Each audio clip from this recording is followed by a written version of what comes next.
Olá, bom dia. Bom dia a todos. Estamos começando mais uma quarta processual, né? Aqui no Instagram da ESA, toda quarta às 10, a gente sempre tem um processualista falando de algum tema importante, né, envolvendo o direito processual. Eu acabei de observar aqui que o nosso palestrante do dia já está aqui na live. Eu vou convidar ele aqui para o nosso vídeo ao vivo.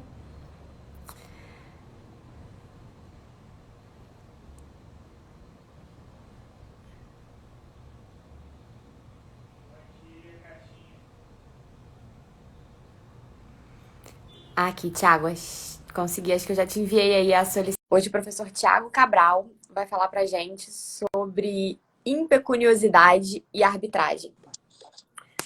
Olá, Thiago, bom dia. Bom dia, Natália. Tudo bem? Tudo bem e com você? Tudo ótimo. Tá conseguindo me ouvir direitinho?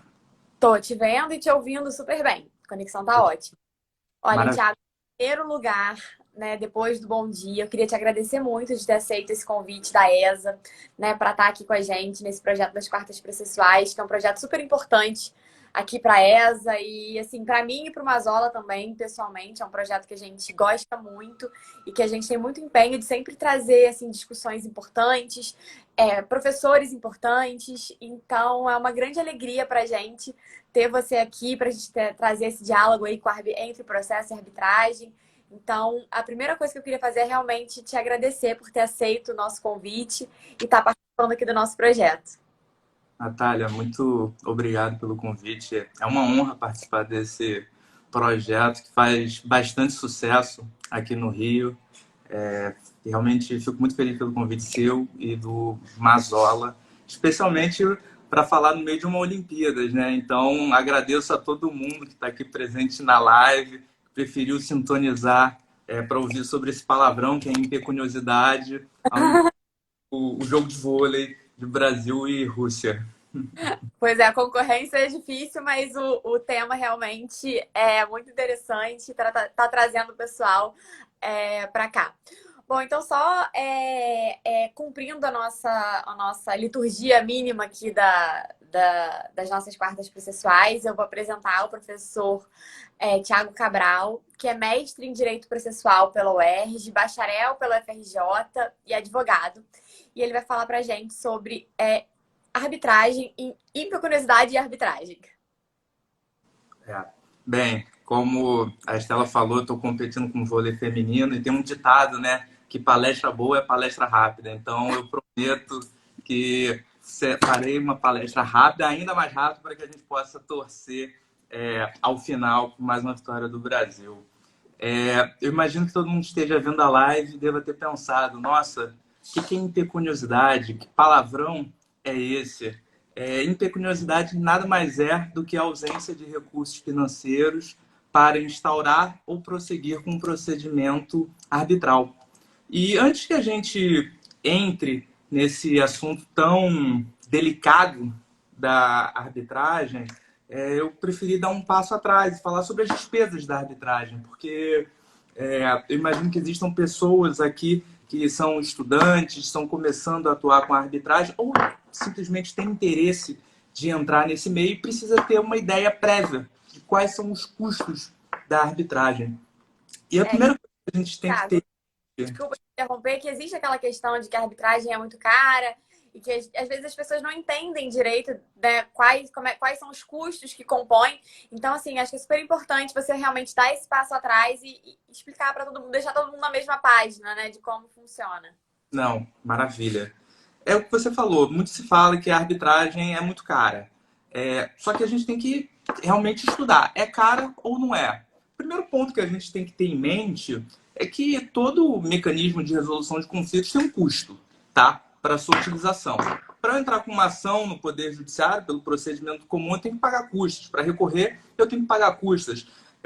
Até mesmo no juizado especial civil, em que é um procedimento que no início não há o pagamento de custos, se eu quiser ir para uma turma recursal, eu tenho que pagar custas. E a arbitragem também possui seus custos, especialmente considerando que ele é um método privado de resolução de conflitos e, diferentemente do Poder Judiciário, a gente não tem a gratuidade de justiça.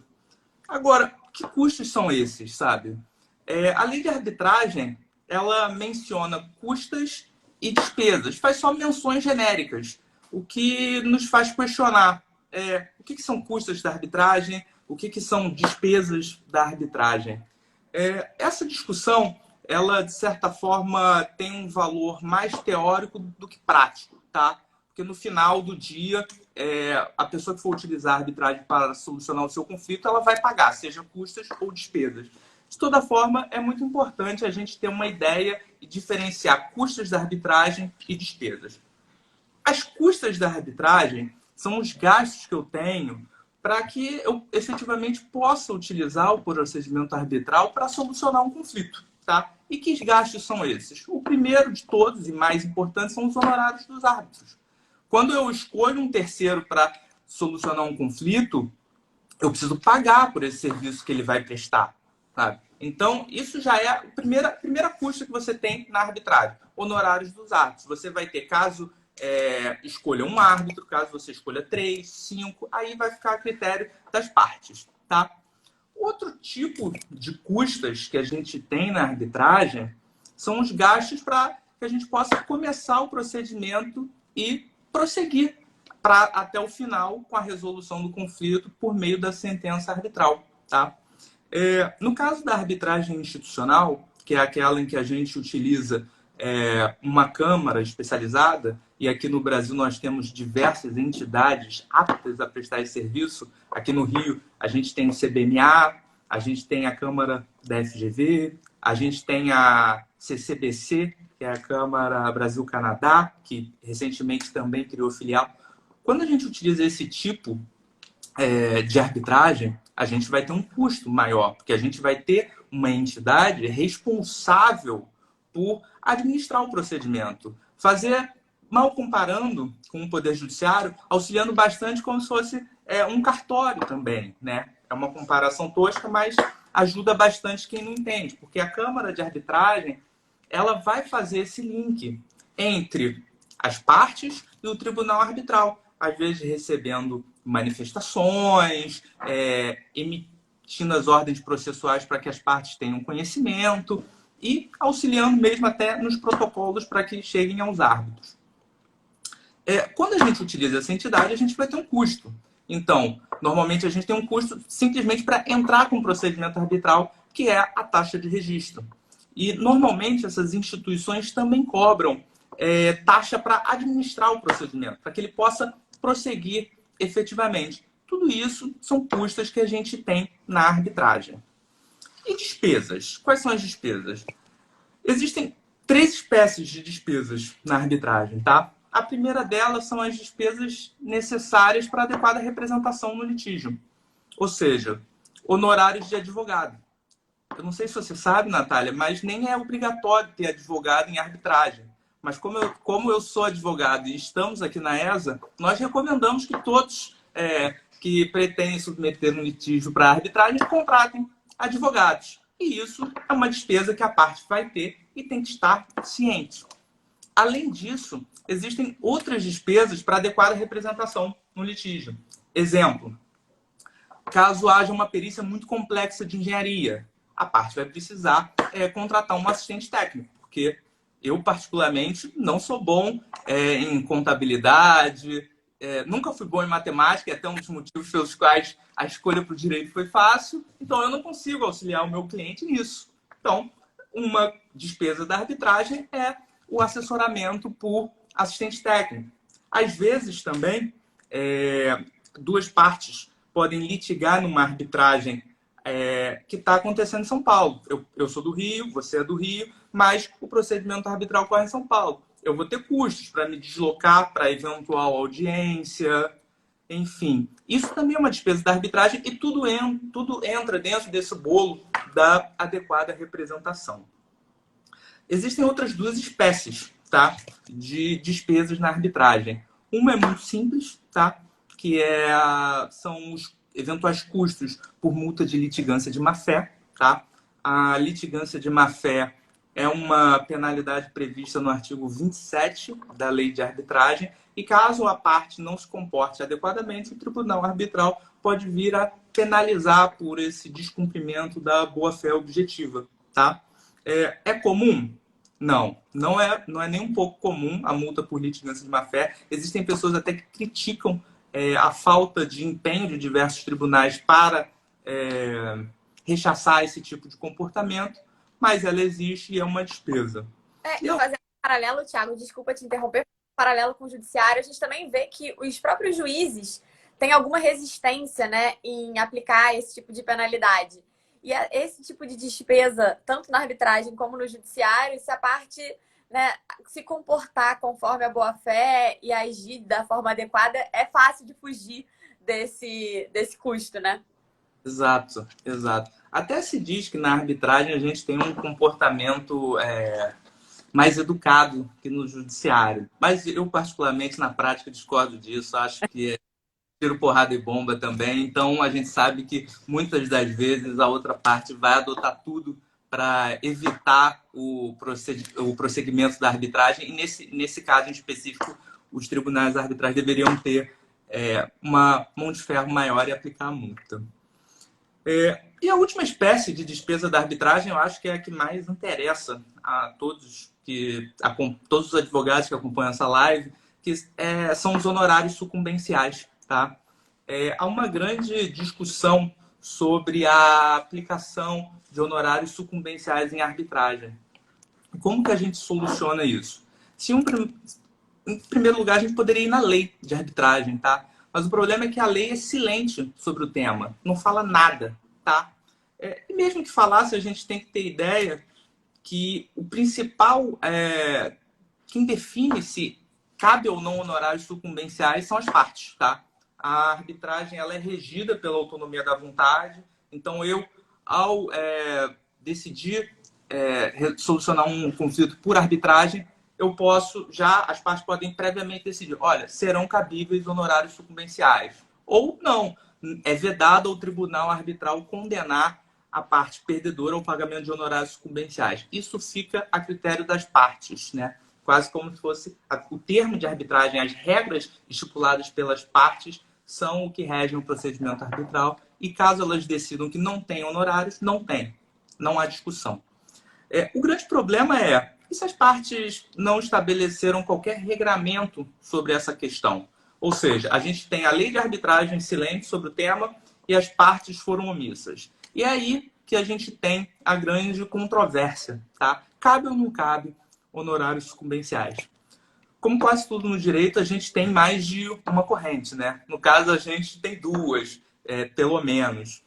A primeira corrente que eu posso apontar, ela é capitaneada pelo professor Ricardo Apigliano, lá de São Paulo, grande arbitralista, e ele defende a aplicação de honorários sucumbenciais nessa hipótese, tá? Ele entende que os honorários sucumbenciais é uma questão de direito material, que está prevista no Estatuto da Advocacia e, por isso, deve ser aplicada nas arbitragens quando houver omissão das partes sobre o tema.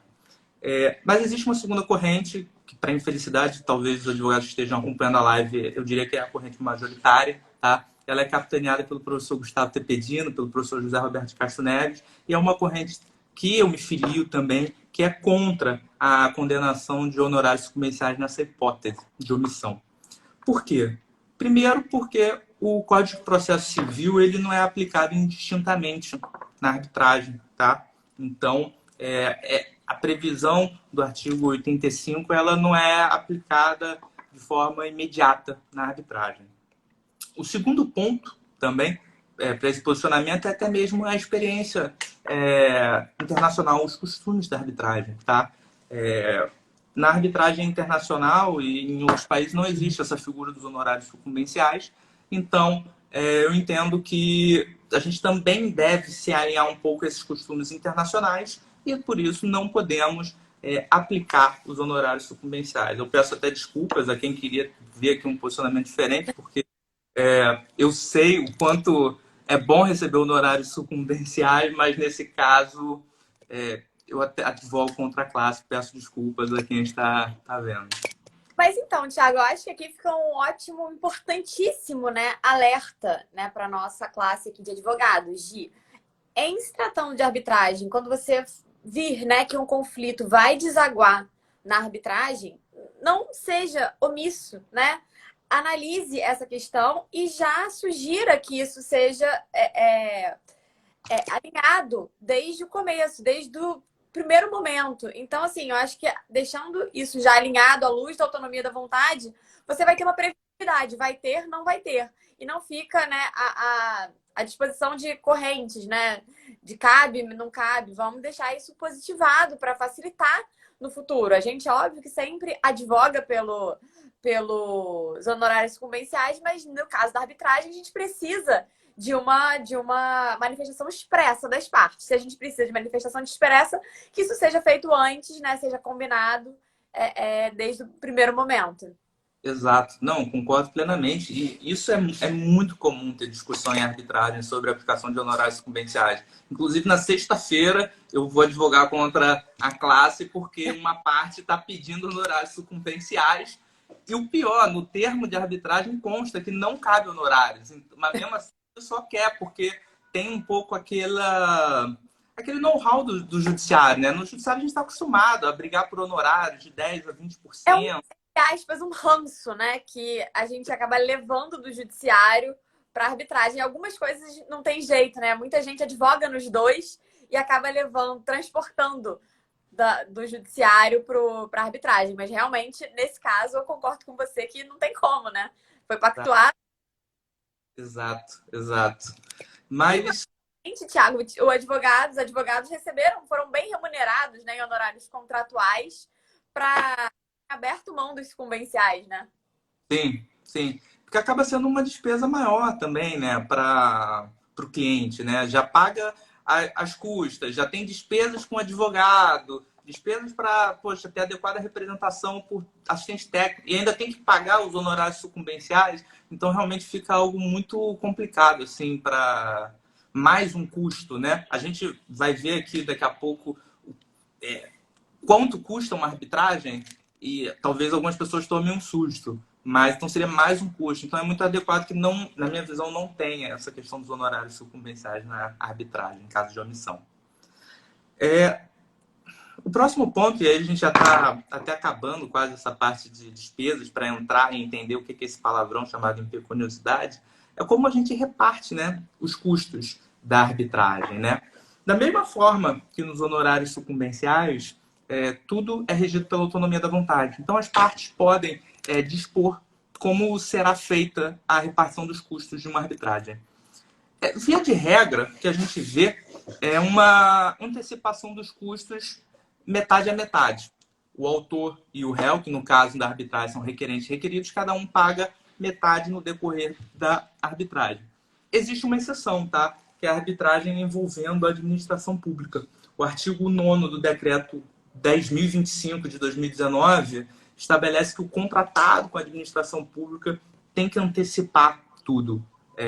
Ou seja, ele vai pagar todas as custas na largada e só ao final, quando a gente for decidir quem deve realmente a responsabilidade final dos custos, caso o poder público pague, será o poder público que será responsável, tá?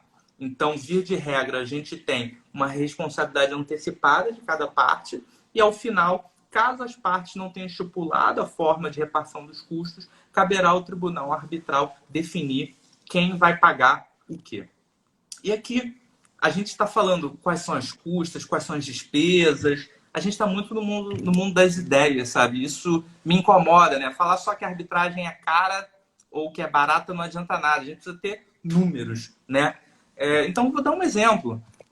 A Câmara de Comércio Brasil-Canadá, para você entrar com uma arbitragem no valor de 5 milhões de reais, eu gasto, assim, só com honorários de árbitros e procedimento, cerca de 450 mil reais, se for um tribunal arbitral composto por 3 árbitros. Se a gente escolher um árbitro único, seria 245 mil reais. Isso eu estou falando de uma Câmara extremamente reconhecida de São Paulo. Se a gente escolher uma Câmara internacional, como a CCI, que fica sediada em Paris, os custos até aumentam, tá? Um litígio de 5 milhões de reais custa em torno de 650 mil reais, tá? Se for solucionado por 3 árbitros. E R$ 298 mil se for solucionado por árbitro único. E quanto maior o valor da arbitragem, maior serão os custos com taxa de administração em geral. Então, se eu tenho uma arbitragem de R$ 50 milhões, se eu tiver um tribunal arbitral composto por 3 árbitros, aí eu já estou falando de custas no valor de R$ 1 milhão, tá? Aí você vai falar, Thiago, é caro, né? É caro. E eu vou falar, se eu for fazer uma análise fria e simples, a resposta é positiva. É caro. Lá nos Estados Unidos tem uma crítica dizendo que a arbitragem é a justiça do Rolls-Royce, né? Aquele carro super caro. E então, sim, a arbitragem é cara, mas a gente não pode pensar só no número frio, tá? Hoje em dia, aqui no direito brasileiro, a gente vê uma grande preocupação pela análise econômica do direito, tá? E a gente não pode analisar o direito como se fosse uma ciência hermética, fechada, alheia a tudo que acontece. E a economia, poxa, move o mundo e é muito importante a gente ter uma análise econômica do direito, uma análise econômica da arbitragem, tá? Então, a gente não pode só ver, nossa, uma disputa de 50 milhões, eu vou gastar 1 milhão de custas. Quais são os benefícios que eu tenho ao utilizar a arbitragem? Então, todo mundo que está vendo aqui e atua na área do direito precisa pensar nos benefícios da arbitragem se comparados ao Poder Judiciário, tá? E aí a gente já vê 4 benefícios que são bem claros, tá? O primeiro deles, celeridade. Quando a gente, às vezes, conversa com o cliente no Poder Judiciário, a gente tem que falar, olha, seu conflito vai demorar em torno de talvez 5 anos, 10, olha, não consigo prever, talvez seja bom fazer um acordo. E na arbitragem, a gente tem uma certa vantagem na celeridade, tá? Então, a gente pode ter procedimentos que duram de 1 ano a 2 anos. Óbvio que tudo depende da complexidade do litígio, né? Se eu for levar para arbitragem um litígio sobre uma usina hidrelétrica ultra complexa no norte do país, a gente tem uma complexidade muito maior do que, às vezes, só uma discussão contratual, né? Mas fato é que a celeridade é uma vantagem. E a gente tem que pensar isso também quando a gente escolhe a arbitragem.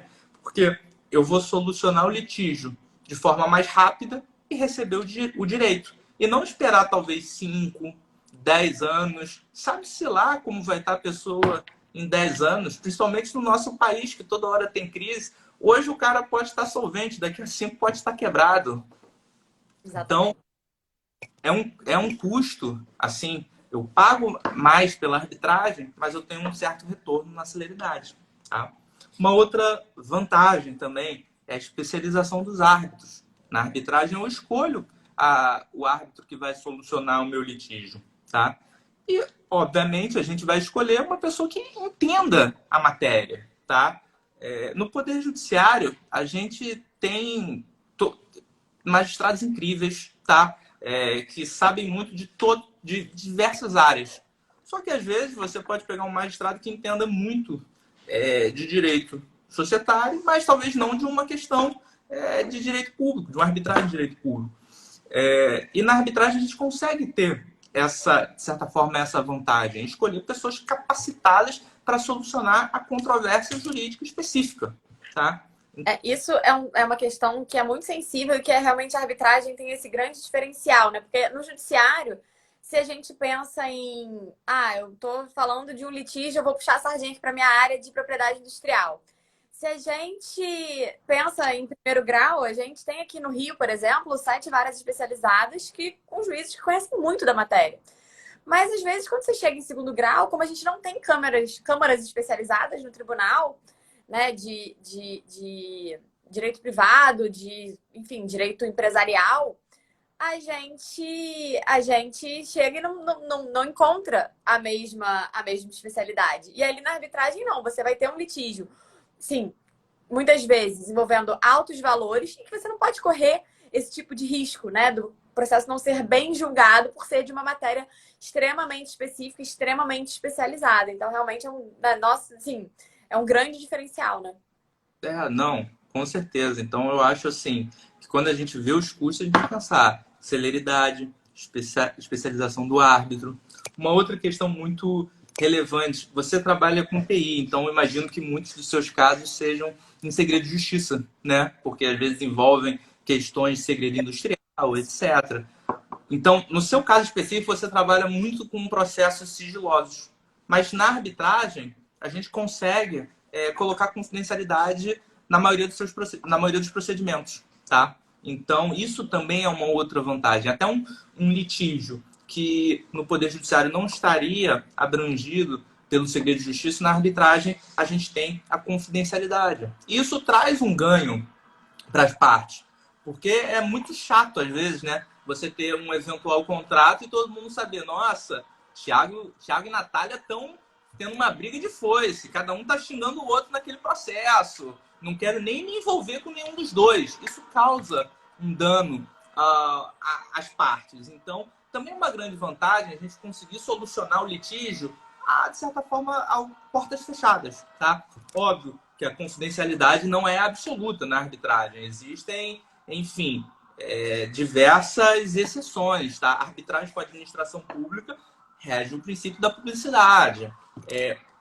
Arbitragens societárias também se discute muito quais são os limites da confidencialidade. Mas, via de regra, a confidencialidade é, sim, uma característica muito importante da arbitragem que deve ser utilizada pelas partes na hora de decidir pagar, eventualmente, R$ 500 mil, R$ 1 milhão, qualquer valor que seja, sabe? Então, quando a gente for escolher a arbitragem para solucionar um litígio, a gente tem que ter em mente, sim, os custos, tá? É muito importante a gente ter ideia quanto eu vou gastar num litígio de R$ 1 milhão, 5 milhões, 50 milhões, e por aí vai. A gente tem que sopesar todas essas vantagens, como celeridade, especialização do árbitro, confidencialidade, e aí sim, ao final, decidir.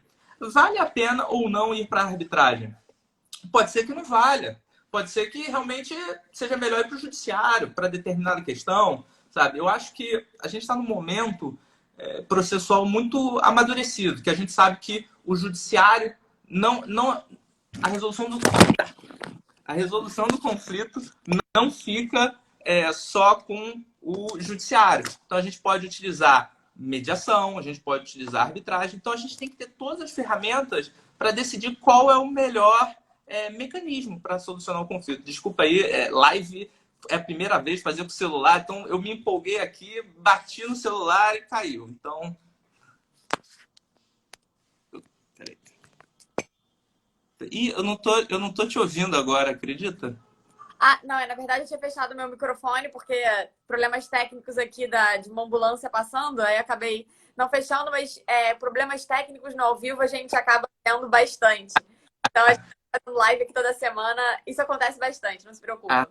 Tá, não, que susto. Já tinha pensado, putz, meu celular quebrou, agora que acabei com a live, vamos ver quanto tá Brasil e Rússia. O pessoal já tava comemorando aqui, graças a Deus, vamos ver o jogo.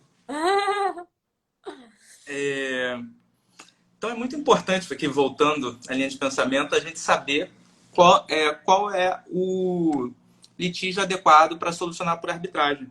E aí aqui a gente chega ao grande problema, né? A gente viu os valores, a gente viu que a gente tem que escolher muito bem qual litígio tem que ir por arbitragem, mas pode acontecer a gente não ter dinheiro para instaurar um procedimento arbitral ou para seguir. É exatamente isso no que consiste a impecuniosidade, tá? É quando eu não tenho recursos financeiros para instaurar ou prosseguir com a arbitragem.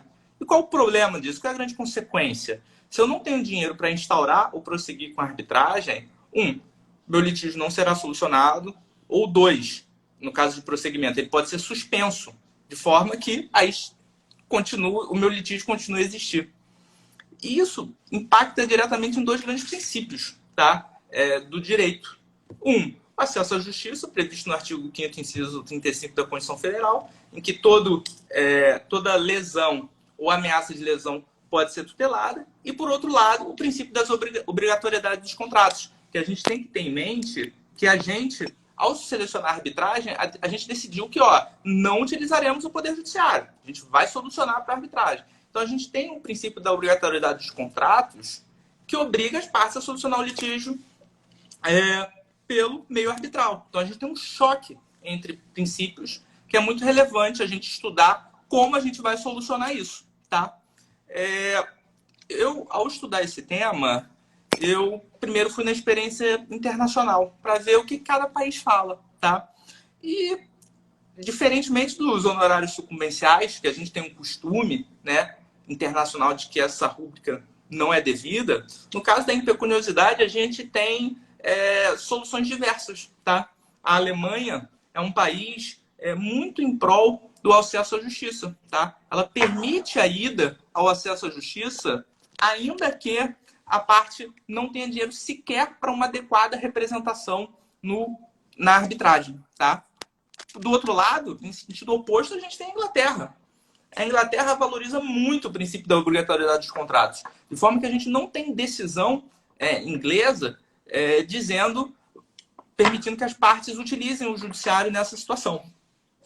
A França e os Estados Unidos já são quase o meio termo, tá? Na França, a gente tem decisões favoráveis à ida da parte ao poder judiciário, em prol do acesso à justiça, e decisões desfavoráveis, em prol da arbitragem, e o mesmo ocorre nos Estados Unidos. Sendo que nos Estados Unidos a gente ainda tem um certo pulo do gato, digamos assim, né? A gente tem decisões alterando a convenção de arbitragem para tornar o procedimento mais barato, o que, na minha visão, é super interessante.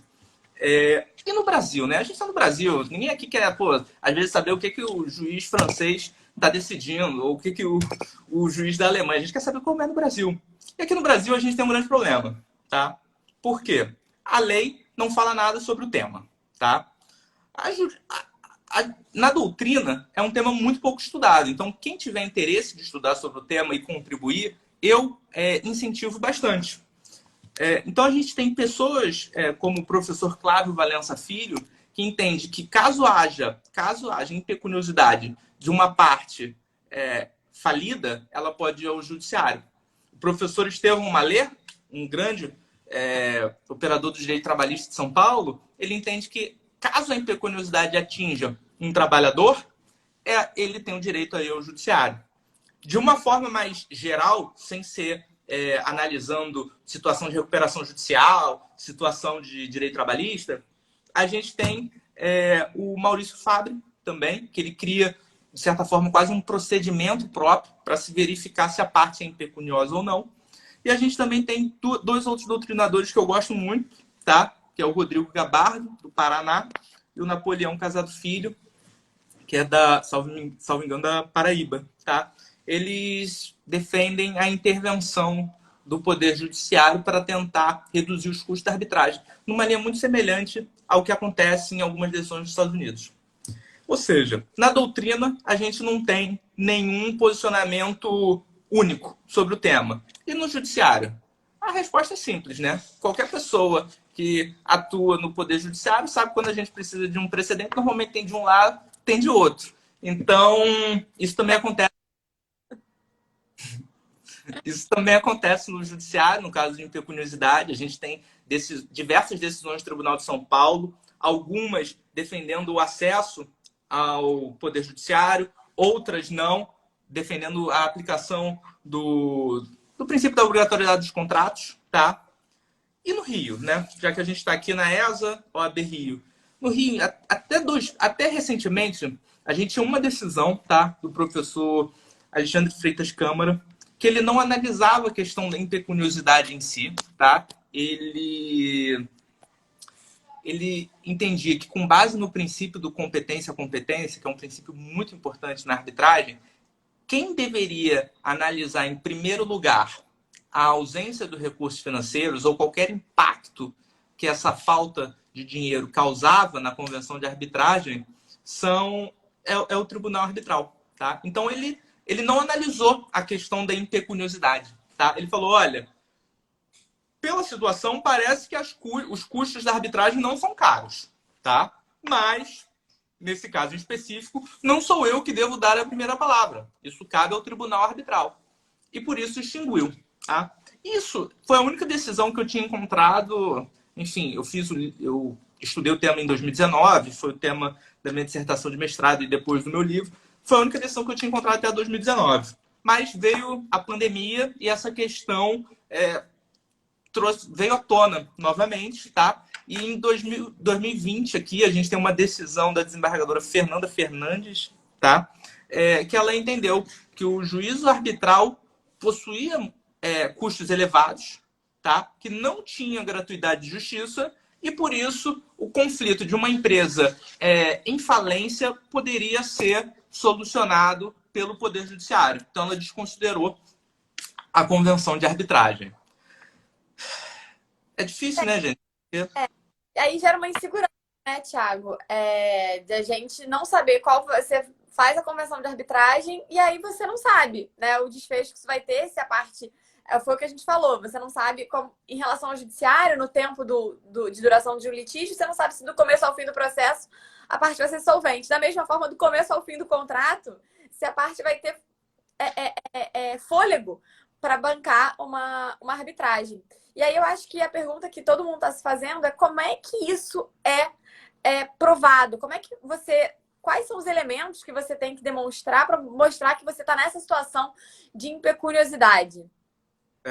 É o que você disse. A gente tem um tema que tem uma divergência doutrinária e jurisprudencial. Então, por isso que quem aqui for da área e estiver acompanhando essa live, é um tema que eu realmente incentivo bastante a estudar, porque não tem posicionamento formado sobre isso, tá? E qual é a solução?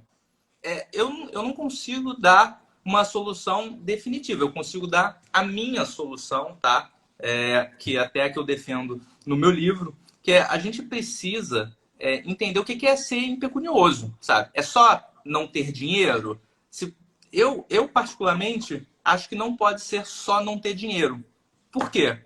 Porque senão, uma outra parte simplesmente vai alegar e falar, olha, eu não tenho dinheiro, olha aqui o meu balanço, tô mal das pernas, não consigo pagar a arbitragem, tá? Para solucionar esse problema, essa que o pessoal chama que é uma tática de guerrilha, tá? Eu sugiro a utilização da boa-fé, tá? Boa-fé é um princípio que eu não preciso explicar muito, né? Já está entranhado em todos os operadores do direito, né? E eu acho que a boa-fé ela pode ser utilizada para a gente solucionar esse problema. De que forma? Para mim, impecunioso é quem não tem dinheiro, tá? E quem, com base na boa-fé, tá? Tentou cumprir a convenção de arbitragem. E o que é tentar cumprir a convenção de arbitragem? É mostrar, por meio de diversos elementos probatórios, que, olha, eu tentei buscar recursos financeiros em banco para pagar essa arbitragem, mas me falaram não. Eu tentei buscar um third party funding. A quarta processual passada, né? Essas duas quartas processuais de Olimpíadas, de certa forma, elas se vinculam, né? Porque se eu não tenho dinheiro, eu posso tentar buscar um third party funding para entrar com a arbitragem. Então, eu acho que se você não tem dinheiro, você tem que adotar uma série de medidas para que, olha, eu não tenho dinheiro, mas eu tentei cumprir a convenção de arbitragem. Eu tentei levar o litígio para arbitragem. Eu fui no banco, o banco disse não. Depois eu fui buscar um third party funding e o cara falou, pô, seu direito é ruim, não quero investir. Eu tentei um seguro, existe seguro jurisdicional. Eu tentei um seguro e a seguradora disse que não. E eu acho que a quarta opção é tentar conversar com a outra parte também, sabe? Ligar e falar, olha, aqui a nossa convenção de arbitragem está prevendo 3 árbitros no tribunal arbitral. Pô, o nosso litígio é pequeno, vamos reduzir para 1? Vamos mudar? Ao invés de resolver isso na CCI de Paris, pô, vamos resolver aqui no CBMA do Rio?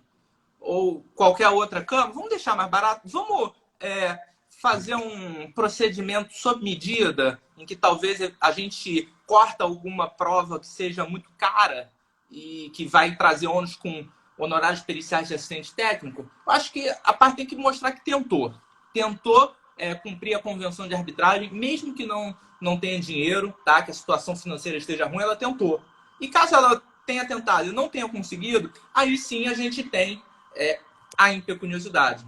Esse palavrão aí que dá título ao evento, tá?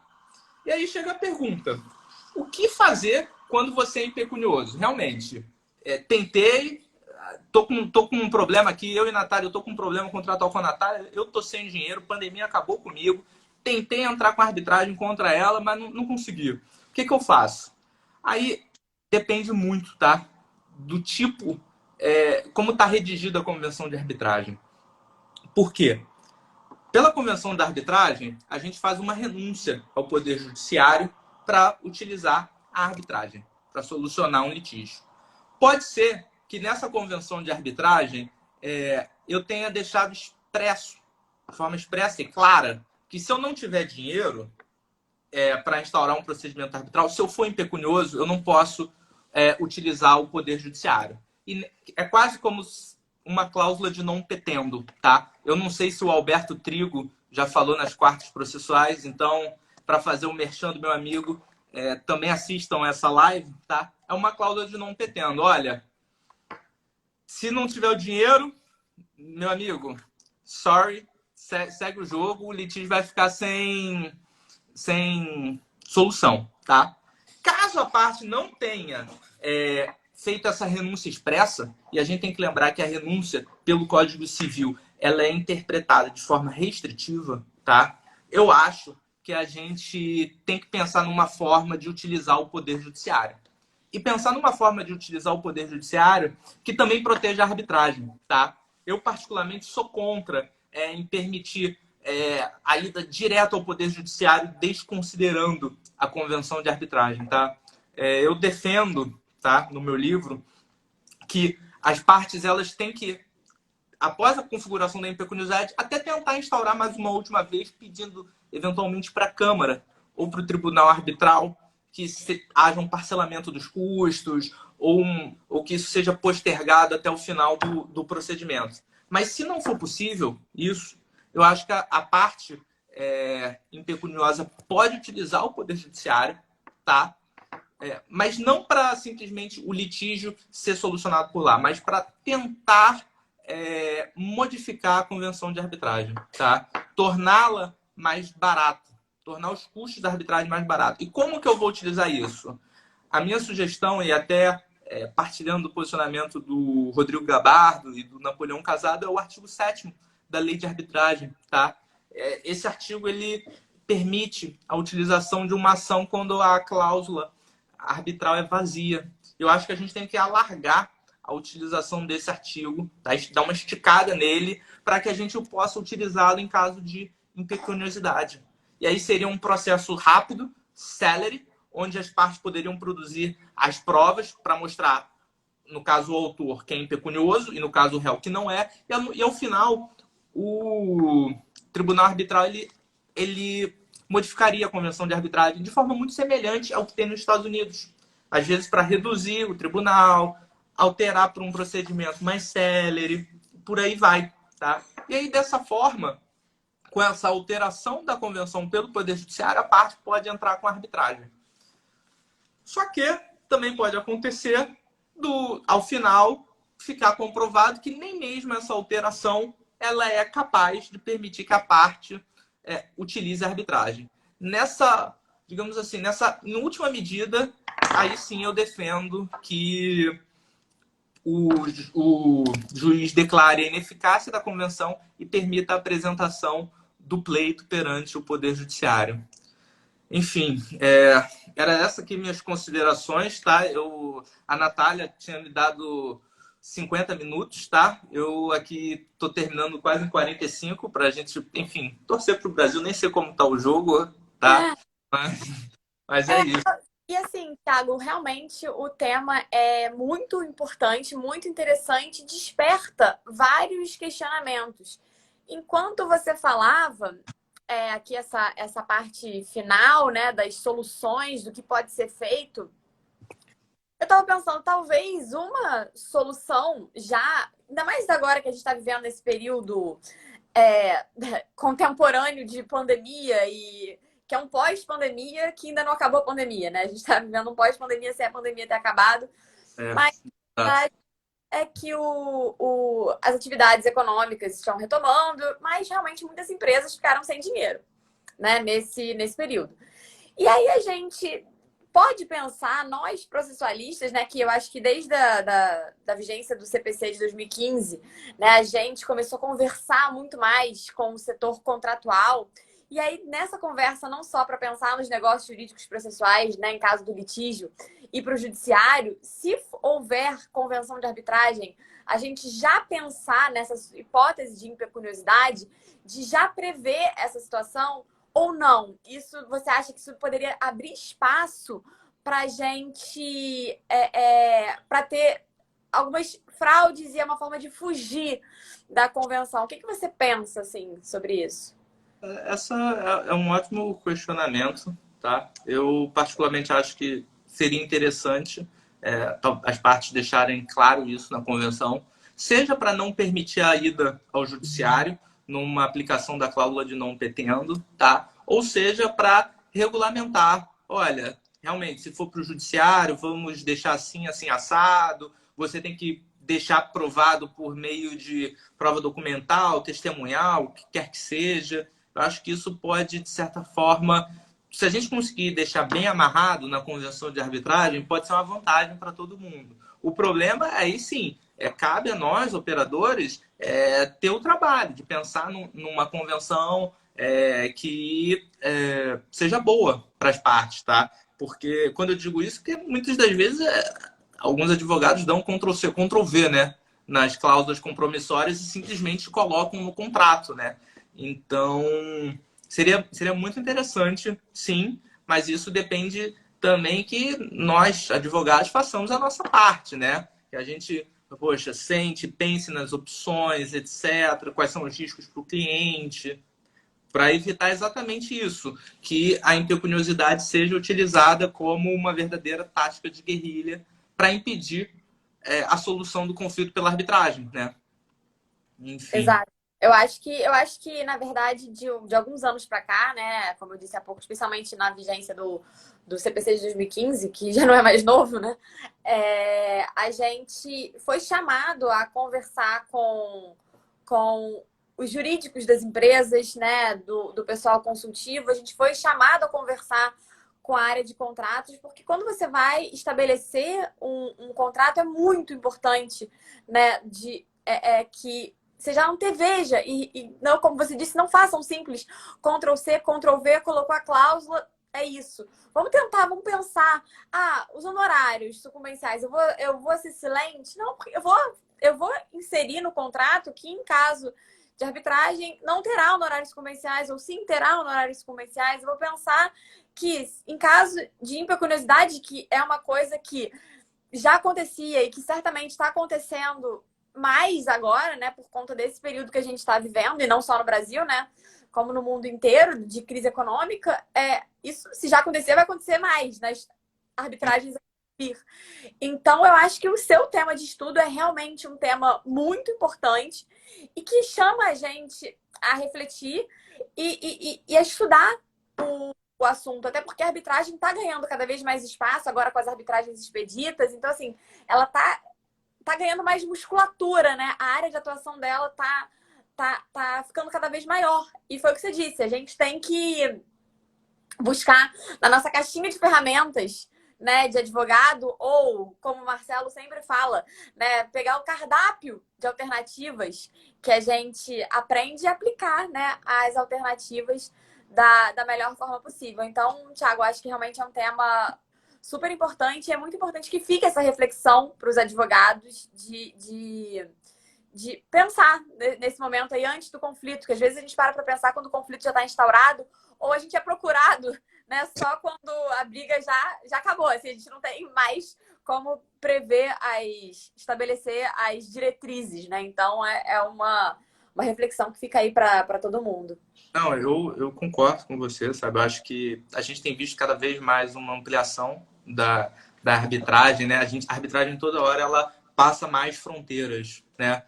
Quando surgiu lá nos anos 90, precisou-se de 6 anos até o Supremo declarar constitucionalidade em 2001 para a arbitragem ser bem utilizada em litígios comerciais, e a gente vai vendo aos poucos, né?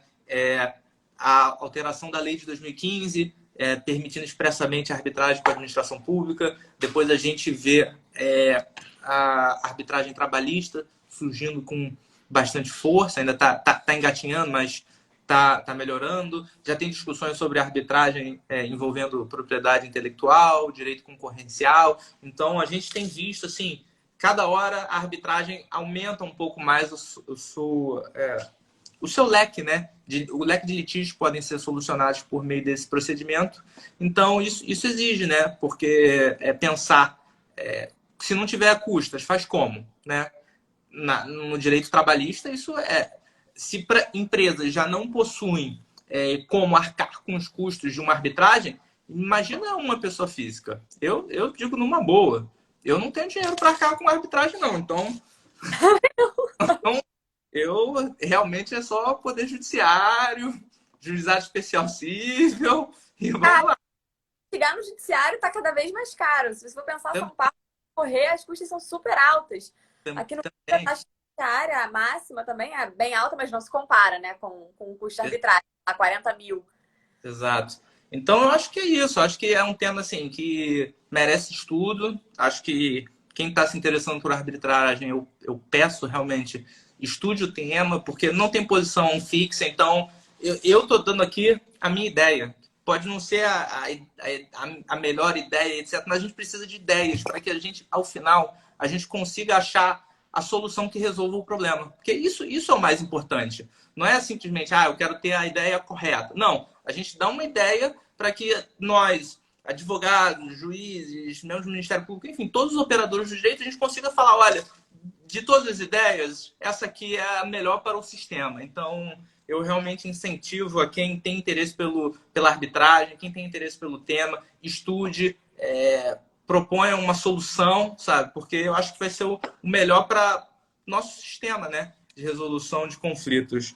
Enfim, é isso, Natália. Só antes de cortar, para ter ideia tem que ter debate, né? Então, eu acho que esse debate que você trouxe aqui pra gente foi super importante para chamar atenção para essa discussão tão importante.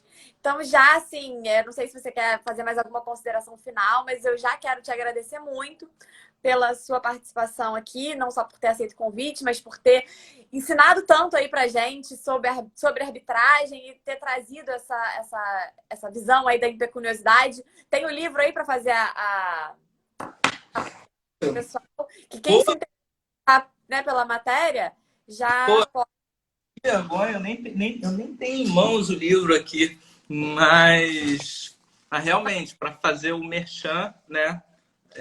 Tem o meu livro, Impecuniosidade e Arbitragem, que eu exploro com maior profundidade, né? O que eu falei aqui, até porque quando a Natália me deu 45 minutos de regulamentar, eu falei, putz, ferrou, né? Não dá tempo para falar tudo, né? Então, é isso, gente. Caso tenham interesse, podem entrar em contato comigo também, tá? Vocês falem com a ESA OAB Rio, aí a ESA pode passar meus contatos de e-mail, etc. Tá?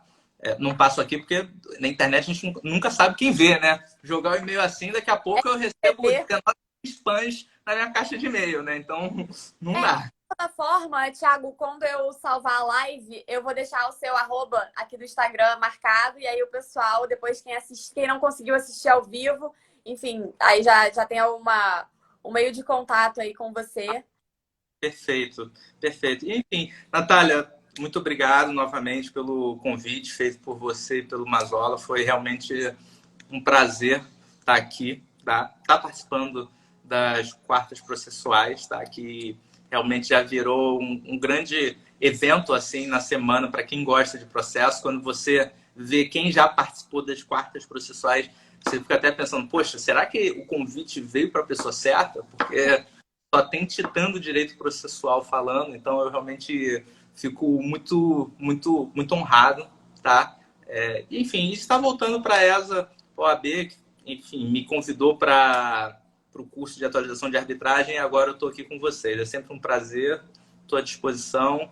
E muito obrigado também aos todos os amigos aqui que acompanharam, amigos e amigas que acompanharam a live. Tem gente até que, poxa, nem é do direito, só quando pensa em direito já tem urticária, mas mesmo assim sintonizou para me ouvir durante 55 minutos. Isso que é amizade, isso que a gente leva para a vida no final. Então, muito obrigado a todos os amigos e amigas que deram essa passada aqui. E, Thiago, só aproveitando aqui já para também falar ao vivo, como o Marcelo adiantou aqui no comentário, também tem o convite para participar da próxima edição do nosso livro. A gente já fez a primeira edição do livro das quartas processuais, estou até com ele aqui. E aí a gente vai ter a segunda edição e vai ser uma grande alegria contar com a sua participação, com a sua contribuição, né, nos nossos impactos aí do CPC na advocacia. Pô, já aceito o convite. Muito obrigado. Vai ser um prazer participar desse livro aí, coordenado por vocês dois. Obrigado, de verdade. Thiago, muito obrigada. Um beijo. Tchau, Natália. Um beijão. Agora vamos ver o jogo do Brasil, né? Vamos lá. Bem, um beijo.